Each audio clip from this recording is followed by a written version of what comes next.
The roots of resistance. By the turn of the century, many people could no longer practice their traditional ways.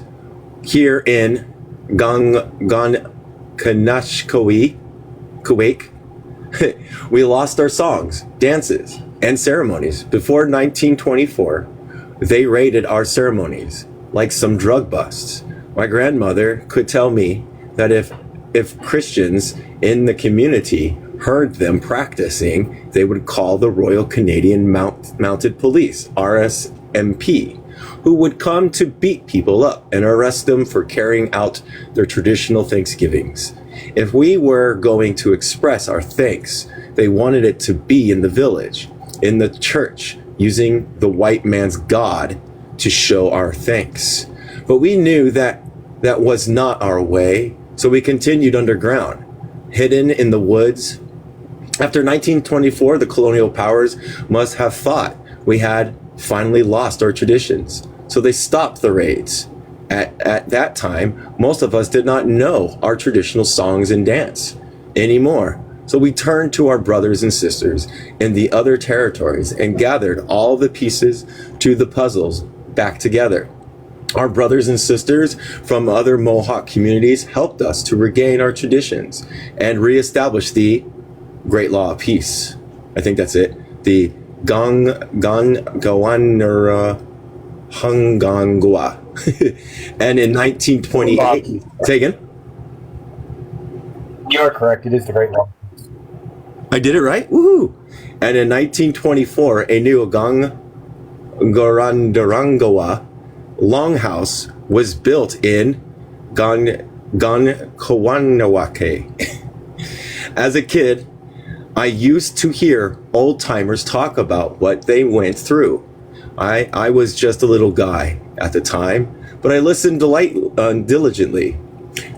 What is this one? The moccasin telegraph was better back then than it is today. We always knew what was happening because our people would constantly carry news across our communities. It is how I learned about how our ways were revived in, all right, here we go, Owashigan in 1950s. I knew some revivers like Lawrence Nukchiko, Elwood Green, Coleman Prowless, and Dick Hill when I was young. They were trying to revive the Rotishagankin Ragankanchi so the men could organize themselves and fulfill their duties and responsibilities. That is the first time I remember the Roting Hashaganin Rangan Eteki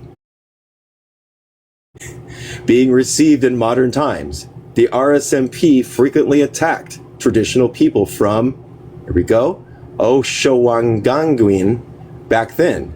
They were beaten up and thrown in jail because they had tried to take back the council house and place the rightful government in our people back in power. In those days, the Canadian government did not fear hurting or even killing Native people. So they just came in and beat us up whenever they wanted to. At that time, the St. Lawrence Seaway was being built in Hanawaski. It was catastrophic because it cut us off from the St. Lawrence River, where we finished. It's Ananaski. Aganaski. Aquanaski. Yes, Aquanaski. Aganaski. Thank you. It was catastrophic because it cut us off from the St. Lawrence River, where we fished and boated freely. The seaway ended all cultures and farming on our land, and they have never been restored. Before the seaways, there were no fences in our community. All the animals, cows and sheep, ran freely. The seaway put an end to this way of life, and the resistance against the seaway non-existent or very weak. Only a few families tried to stop it, and my family was one of them. My grandparents' home was directly in the way of the canal they were trying to build. At one point, the Army Corps of Engineers were ready to use dynamite to get them out of their farmhouse. Other family members convinced them to leave, and the Army Corps blew the place up as soon as they left the house. It had already been set up to blow while my grandparents were still in the house. My grandfather, Louis Daiboy, was one of the real activists back then. He was a longhouse chief, a Rorineer. Louis Daiboy and 5 others went to Ottawa to protest the seaway. The minister asked him, quote, "Why are you the only ones objecting to this?" End quote. My grandfather said, "No, quote, no, we are not. We have been having meetings in our community, and everybody is against this," end quote. The minister pulled out a book and showed him all the names of the people of, here we go, Wangyang, who were supposedly ready to sell their lands to make way for the seaway. My grandfather got upset with those who did that and said, quote, "I do not want to live among traitors and liars," end quote. So he packed up our family and went to other communities to ask who would join him in starting a new life away from the backstabbers. Few people were willing to take the initiative. There were 2 families from Aquanaski. Thank you. Yes. Our family here in Kanakwi had a few others from different places who ended up going along, and that is how a small group took over some land of in the Mohawk River Valley in the late 1950s. It was about 5 years old at the time. I was about 5 years old at the time. We moved near Florida, New York, right on the, oh my gosh, the Shifhire River. We built homes and a longhouse and started farming. The men in our community continued to be iron workers, laborers, and part-time workers in nearby towns. We did not have any government funding. We had nothing. My grandfather knew that it would be useless to make a land claim, so we just went in and occupied the land. We stayed there for about a year before we were taken to court. Most people who came there only spoke our language. Only a few could speak English. We did not want to take it to court, but we were dragged there, and the judge decided to evict us. Of course they did. For there we went to Onondaga. Onondaga. Onondaga. Did I get it right? Yeah. Where we stayed for years. My grandfather did not want to come back to Koneski, but his family encouraged my grandparents to come home. Finally, after much coaxing, we came back. Nevertheless, we continued our fight to revive the teaching and teach people who we are. My family was always fighting against the Indigenous Act system imposed upon our people, and we continue to push for our language to remain strong. We were able to get help from our friends in Onondaga, and here we go, Ogoishkin,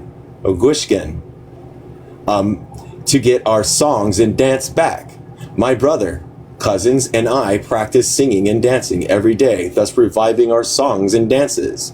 In Kanawashki, our generations got a lot of encouragement and teachings from home.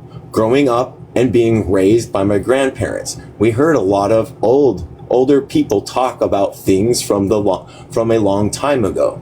All of this was explained to us in our language, which we learned. We were always at the Longhouse when we were teenagers, listening to the council and grand council discussions. Our grandparents took us to every meeting in Oshowangan. Oh my gosh, here's another one. is it Tai Dinganaga and Oganaga. Oh my gosh. Ogadanga. There we go. Onondaga. Yeah, it's Canada. Onondaga. I'm going to have a Onondaga. hard time. Onondaga. Or any other place that hosted the important meetings. We sat and listened as well as children could listen, and we learned a lot. We heard about our rights as humans, as Hangui,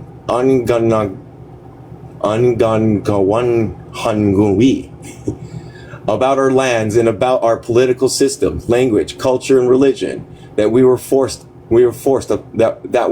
upon us. One thing the older generation would never do was tell us what to do. They shared with us all their knowledge, all their experiences, and they left it up to the younger generation to make of that knowledge what we could. So us younger ones, we listened to the old timers telling us that this is our home, that we have responsibilities, that we have our rights. Being 15 or 16 years old, we did not have the diplomatic experiences that the old timers had.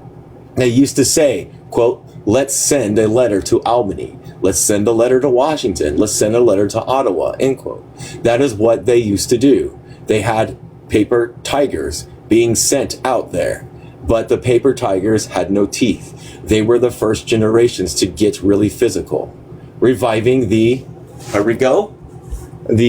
Runtin Hanetsky Rungankanishti. In the past, if somebody needed help building a house, barn, or whatever, the singing society would announce that assistance was needed for a house building, farm raising, or big haying days. They would sing for everybody while the people worked and celebrated. People would come to hear them at a particular event where they were singing. People would bring lumber, nails, tools, windows, doors, and help build. Then they would have a big meal, and the singers would sing, and everybody would dance and enjoy themselves. The singing societies were well known for doing that. Sometimes there would be several different singing societies in attendance. One group would have their set of songs, another would have their own, and they would share songs. The little kids would learn verses from a different song, and eventually they would create their own singing groups. Nice. By the end of the 1960s, we had formed a singing society, just a few of us getting together to sing. Then we decided, quote, why don't we rekindle the Rotinhaznaskanash Rectectis? So we went to the council in, here we go, Hawangakanwan and asked the chiefs if they would ratify us, sanction us to become once again the Rotinhanganskin Raganskins, the Rotiarheneranshan said, quote, no. And when they asked why not, they said, we do not have the authority. Creation give you authority. You already have it. The authority is in the Gongarnaranhingawanwo. Don't know how to say it. It's our responsibility, our duty to do this. You do not need our okay. So we did it. We rekindled our fire as, quote, the men's of fire. We started traveling to other communities and discussing rekindling the local fires and rebuilding our people. The momentum just kept growing and growing. There were only 7 of us at the time.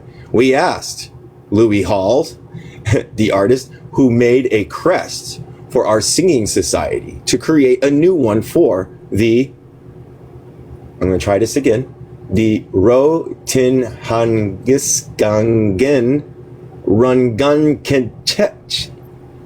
I tried. He did. what he did was beautiful. So beautiful that it became the crest of our unity flag, and the one we use today. Let's look up the unity flag and show it. Should we do that? How do I look for the unity flag? The unity flag. Do I just go unity flag, indigenous unity flag? Type in the specific group as what they called themselves. Then type in Louis Hall unity flag. Oh my gosh, what is it doing to me? I'll just do Louis Hall unity flag real quick.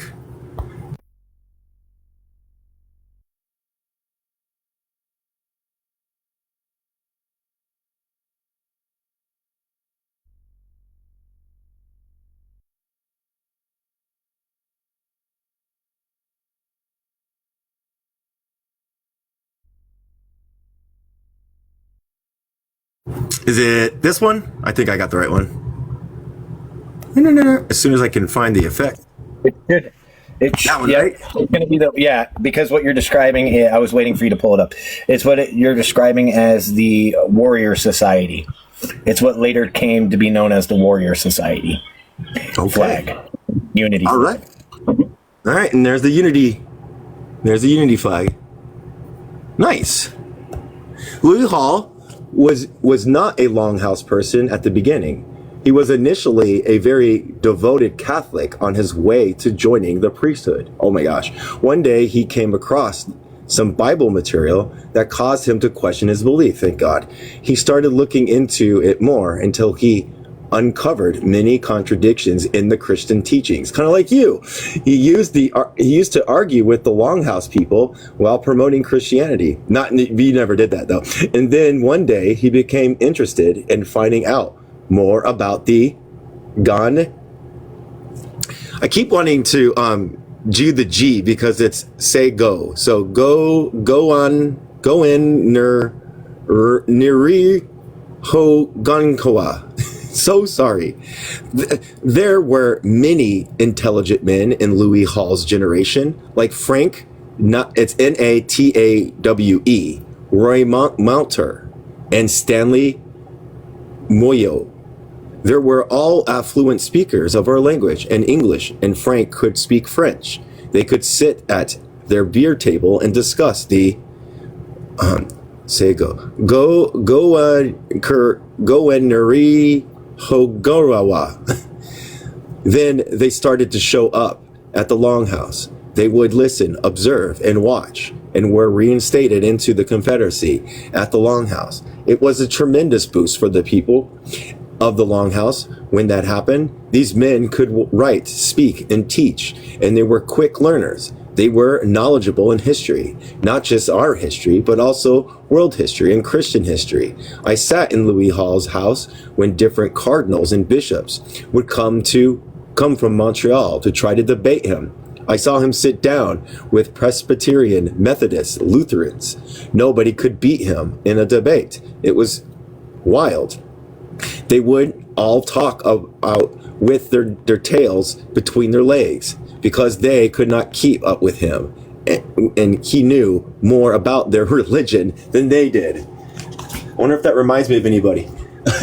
When he gave us our crests, say go.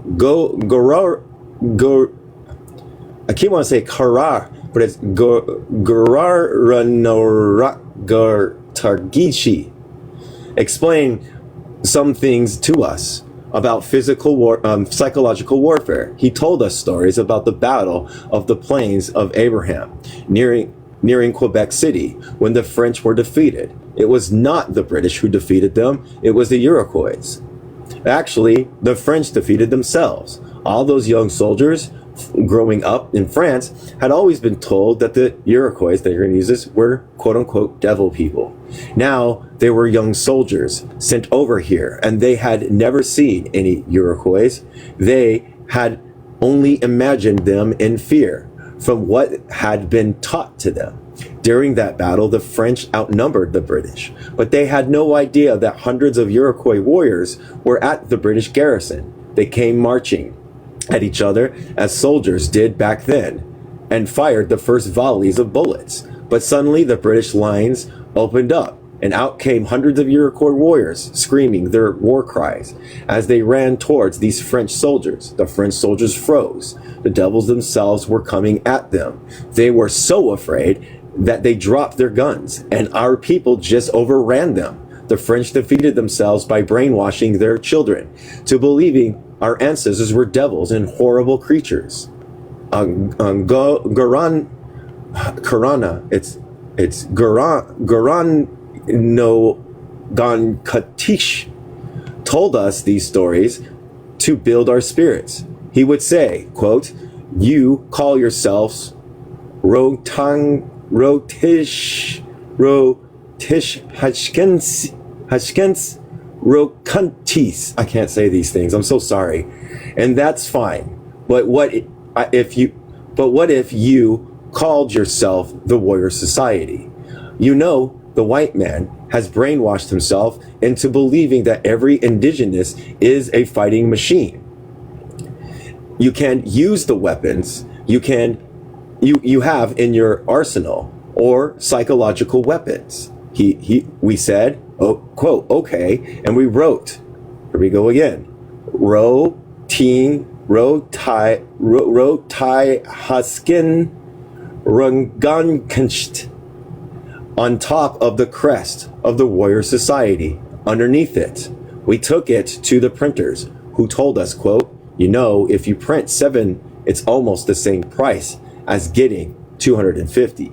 For a little extra, you could print 250 of them outright. We thought, geez, I guess we'll have an extra in case we have more people interested in joining us. So we took 250 of them. Then we got home that night. Our mothers sewed them into our jackets for us. So soon we were walking around town with those jackets, and all the people liked them. Quote, "Can I get one of those?" End quote. So we gave all 250 of our crest away to everybody. Now all these young guys were walking around with this crest on their jacket, saying, what does this word mean? Oh, it's Warrior Society, right? The Roten Hashkin Warrior Society. It's the Warrior Society. It's okay. The Warrior Society. Thank you.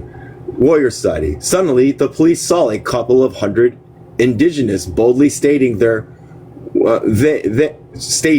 they were part of the Warrior Society. That put some real fear into them. When we went to our other territories, we always had our crests on our jacket. We put them on denim jackets, leather jackets. Some had brown jackets with a fringe. Whatever you had as an everyday jacket, you just sewed the emblem right on. We began wearing that Warrior Society crest around 1969 or 1970, right after the Aquanaski.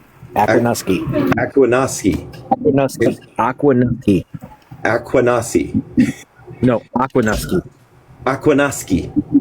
Thank you. International Bridge blockade in 1968. At that time, we were already discussing actions we could take. But we did not yet put our council together. When the blockade was going to happen, 3 of us left. Ganhanowaski. At the time, we had no car, so we walked in Aquanaski, 60 miles away, to a part of it, to be a part of it and defend the rights of our people. It was the coldest time of the year. It was freezing, and it took us a full 16 and a half hours to jog to Aquanasi. That was how committed we were. They had the blockade already organized in Aquanasi. They got there, and Huntentanathi showed up with her brother Frank. Afterward, they charged me with assault and battery of 40 police officers. Jesus, I was 15 years old. If you had seen me at the time, I was maybe 5 feet tall and must have weighed 90 pounds, and they charged me with assaulting them. All the charges were dropped eventually. If you ever see the documentary movie, You Are they use the I word, indigenous land, you will see the station wagon that keeps blocking the brigade, the bridge. That was me. I kept blocking that bridge. Nice. There was resistance. When the 60s came along, the hippie movement brought what we were doing to the world's attention. At the time, the American upper and middle class young people were unhappy with life. So they had Woodstock, San Francisco, all that stuff going on. The guys coming back from Vietnam did not like what was happening out there. At first, we did not really feel that we were part of it. But when the civil rights movement started and the African American people stood up, it felt like the Motown train was coming through Native communities. We jumped on it. We jumped on that train, sharing our stories with every young non-Native person who wanted to listen. We talked about ecology and the destruction of our land. Suddenly, there was a new thing that became the environmental movement. Native people were printing posters of Sitting Bull saying, quote, "When the last tree has been cut down, the last fish caught, the last river poisoned, only then will we realize that one cannot eat money," end quote. It was finally a time where we could come out and speak and feel there would be an audience willing to listen. High school sit-in. That's awesome. I like that. Thank you for doing that. I appreciate that. Tons, chicken. All right. High school sit-in. When I was in high school, we had a sit-in. We had been asking for our own high school in Hanawashki for years, but the government would not give it to us. Kids from Agawashki were bused to Howard S. Billings Regional High School in, oh my gosh, Chagagui,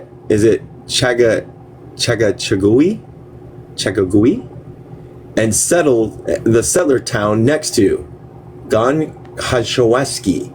For us to go there, the Department of Indigenous Affairs, they use the I word, had to pay extra money. Once schools got their money at the end of October, they started kicking out Native children left and right for any little reasons. Many of the kids were experiencing problems at Billings.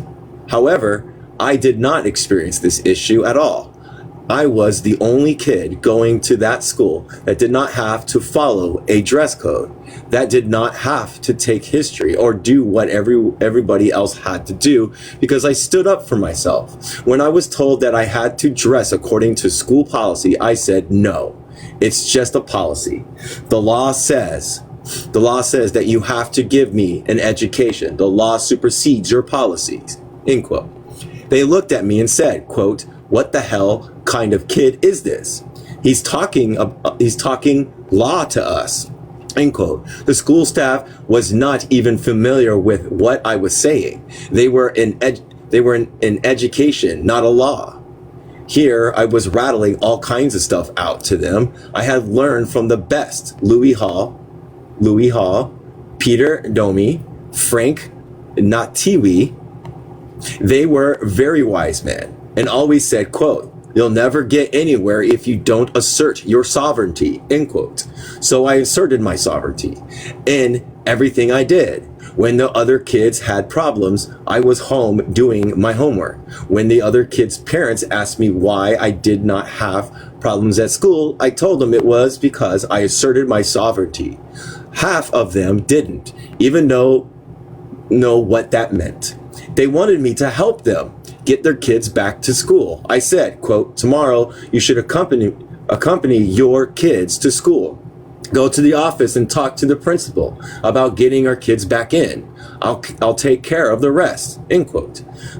The following day, I went to all the bus stops, tell all the kids what was happening. I said to the school staff, we would refuse to go to class if you did not allow the kids back in. We would have a sit-in. The sit-in lasted 3 days. Gosh, for a young kid, man, already being a complete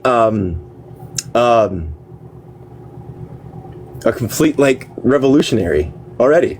The sit-ins lasted 3 days, and I told my parents to have spokesmen to represent these students. I did not want to be their spokesman, so 5 other kids were selected.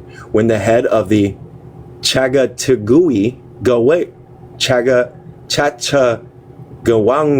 Gangwa school board showed up with the principal, vice principal, and everybody else. The school committee from Ganhawashkiwi Wake was there to support us.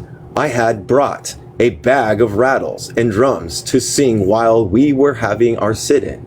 Suddenly we realized that most of the parents and the school board were backing down. They were intimidated by our people. It was then that some of the parents at the back came over and said, quote, "You better come up. They're letting our kids have it. You got to help us," end quote. I went over to see what was going on. All I heard was the principal yelling, quote, "And what are your demands?" end quote. I was standing on the stairs, and one of the things Louis Hall always told me is, quote, "Always be on a higher level than them," end quote. Here I was on a higher level, talking down to them, saying, quote, "I will tell you what our demands are. We want our own vice principal, our own guidance counselors, our own language and culture teachers, our own language and culture in our schools and in our own indigenous student councils," end quote.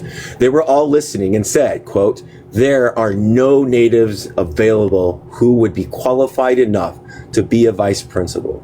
The qualified one is Eddie Cross, and he is already the principal at a school in Ganhinawake. There is nobody qualified enough to be a guidance counselor either," end quote. I said, quote, "Do not tell us who is qualified. We will tell you who is qualified. You have 5 counselors here who cannot seem to deal with any of our issues," end quote. He asked me who I had in mind. In the corner of my eye, there was, hold on a second. Sorry, everybody. Okay, I had in mind, in the corner of my eye, there was Clifford Daibo.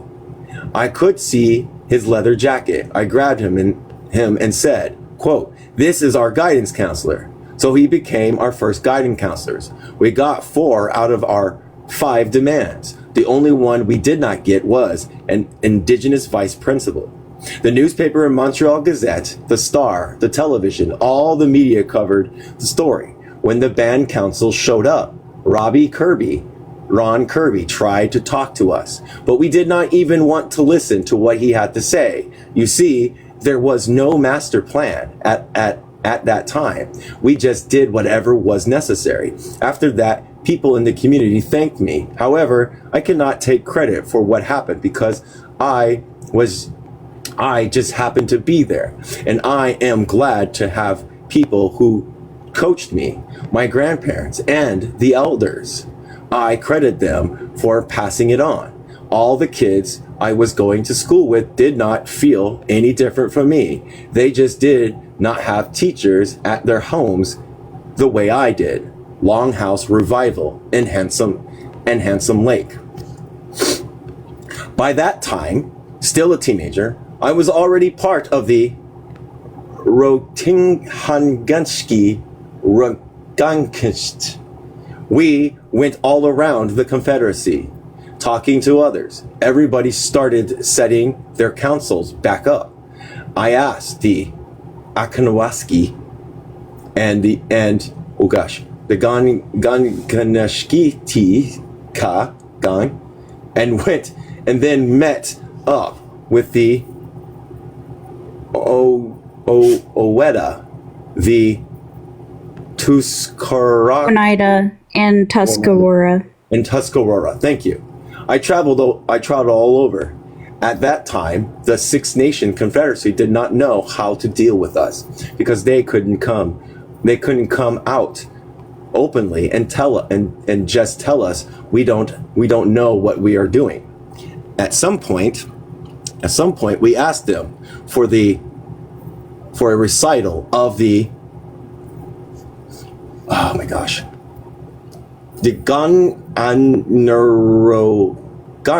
Gangawa.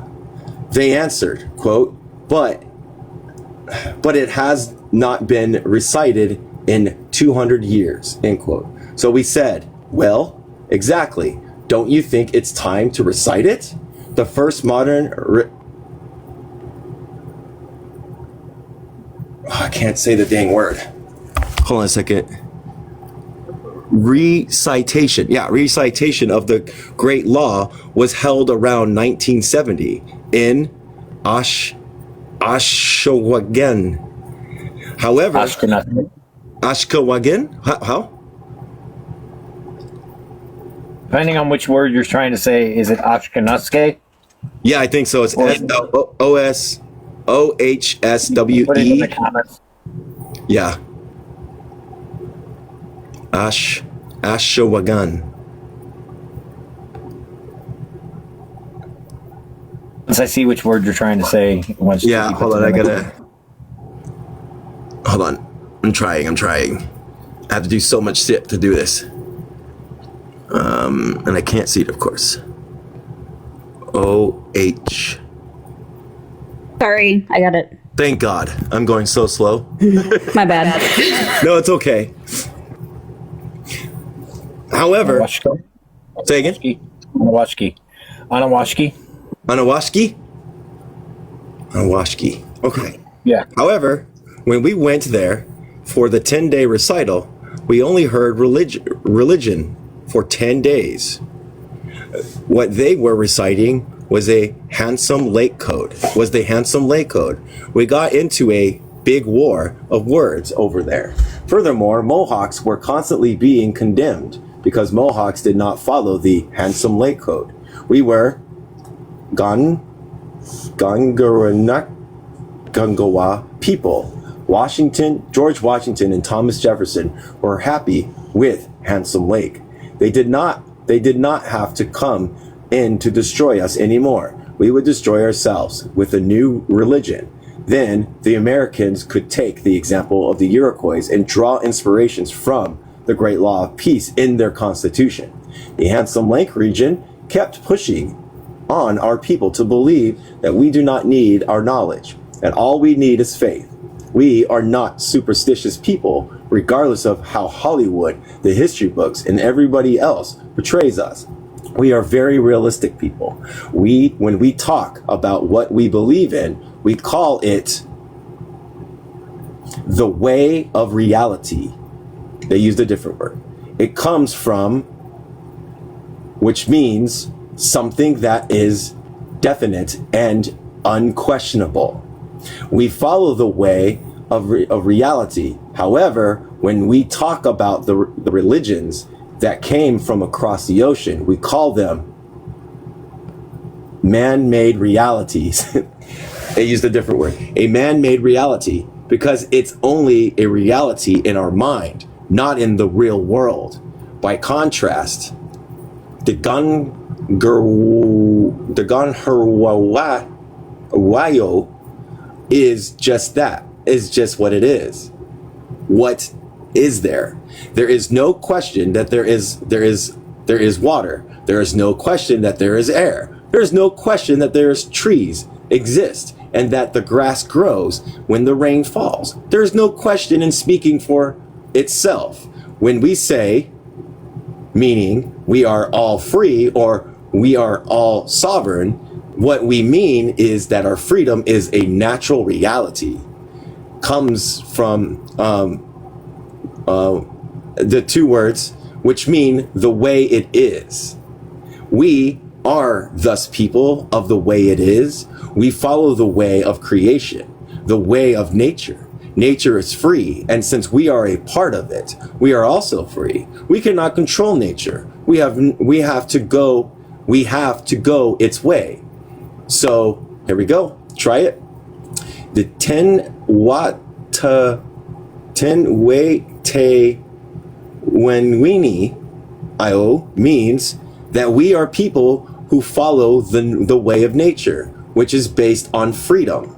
Nobody has the right to tell us what we cannot be, just as no one can tell the sun to stop shining or the wind to stop blowing. We go by the nature as prescribed for us, not by what a man has to say. Creation has given us given us the ability to take care of ourselves and of those who are important to us, our families, our people, and our relations on this land with us, because they are all our relations. We are all connected. There is not a single thing on this earth that is not connected. This explains why when we struggle to be who we are, to maintain who we are not just doing it for us, as the Naninganhakagan. We do it for all of creation, because as the older people always told us, we will never find peace if those around us are not at peace. The Great Law of Peace tells us this. The Handsome Lake Code turned the Great Law of Peace into a religion. It turned creation into the creator, into a man sitting somewhere above the clouds. However, when we talk about power in our language, we refer to I'm going to try this again, the Gan Nestin Harasira, the life givers, meaning our women, our mothers. How can we credit our life givers that we do not know?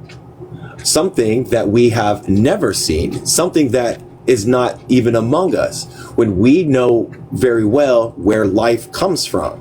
We know who brings us forth, raises us, teaches us, and loves us, our mothers. And their power comes from the earth. When we are connected to that power, because we all come from that life giver. Men are involved with the creation, but the foundation of life is a woman. So, matrilineals. I'm ready for matrilineal to come back to spirit and chicken strip. I'm ready for matrilineal society.